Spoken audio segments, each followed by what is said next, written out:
License plate reading cameras are being used to solve crimes in Colorado, but they're also raising big privacy concerns. Yeah, that's right, especially for immigration advocates. 90's reporter Courtney Yoon is joining us live from the state capitol, where one lawmaker wants to limit how that license plate data is stored. Courtney, good morning.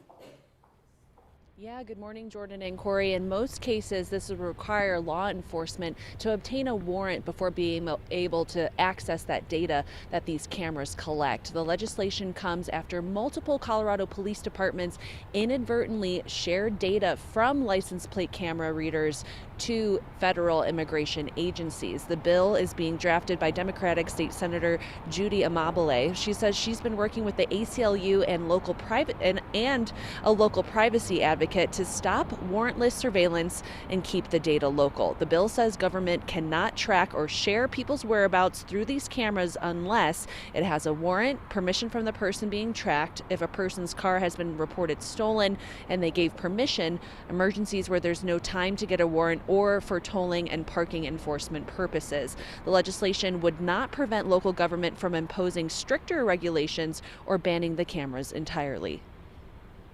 And not everybody will have access to this database. I think right now in a lot of places they do. So any officer can go in and search for a license plate number. And this will make it so that somebody who is in a supervisory role will do that. And there has to be a reason. You have to have a warrant. You have to have an active case. So the bill would also require law enforcement to only allow a designated supervisor to run searches for this data. These searches will need to be logged, the data not sold, and stay local here in Colorado. Live in Denver, Courtney Yoon, 9 News.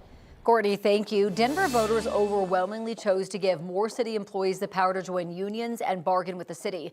A year later, city council and the mayor can't agree with how to make it work, and they're running out of time before the new ordinance goes into effect next year. Some city employees already have collective bargaining rights: teachers, police, firefighters. Denverites voted to expand that power to most other city employees, except for elected officials and political appointees, supervisors, and Denver health employees. Starting next year, eligible employees could vote to unionize and start negotiations with the city. The mayor's office would have some power to stop strikes, declaring them illegal if they were deemed a threat to public safety or health. Unions could challenge that decision in court. Mayor Mike Johnston says he supports collective bargaining, but his office is fighting several of the guidelines proposed by city council. He says making the city financially liable for unfair labor practice complaints and allowing unions to renegotiate their contracts midterm could create financial issues.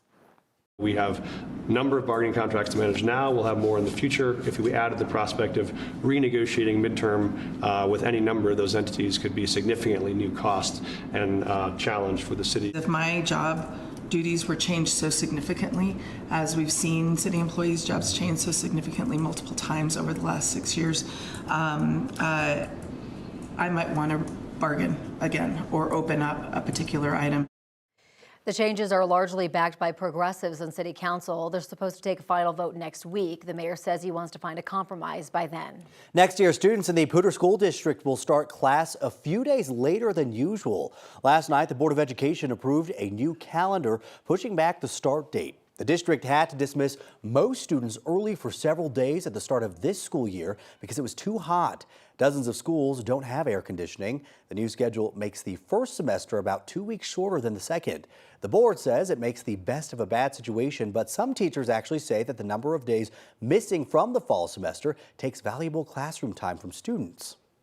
I see a solution. It's not perfect, and it's not the best solution in the world, but that 1 week may give us a little bit of reprieve to that problem that was very urgent. Not only are there fewer days, but that translates into teachers having to cut entire units or have less time for students to review, less time for additional learning opportunities, less time for reinforcement of concepts. The heat problem mainly impacts the elementary schools. There are about 30 in the district that still do not have air conditioning. Voters approved a plan to fund AC installation in those schools, but finishing the job could take the next decade.